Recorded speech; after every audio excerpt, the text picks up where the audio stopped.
SPU Punjab police के एहलकारों की promotion का सिलसिला जारी। 51 सिक्योरिटी कांस्टेबल्स को हेड कांस्टेबल्स के ओहदे पर तरक्की दी गई।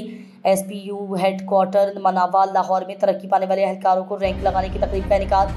डीआईजी एसयूपी मुंतजिर मेहदी ने सिक्योरिटी कांस्टेबल से हेड कांस्टेबल के ओहदे पर तरक्की पाने वाले एहलकारों को रैंक लगाई। एसएसपी ऑपरेशंस उस्मान एजाज बाजवा और एसएसपी एडमिन नासिर महमूद बाजवा ने भी एहलकारों को प्रमोशन बेज लगाए।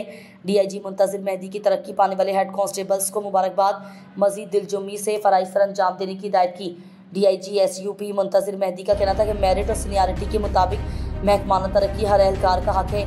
नए अहदे के साथ अहम जिम्मेदारियां आपको सौंपी जा रही हैं। महकमाना तरक्की पेशावराना जिम्मेदारियों में इजाफा की इकास और पहले से ज़्यादा मेहनत की मुतकाजी है।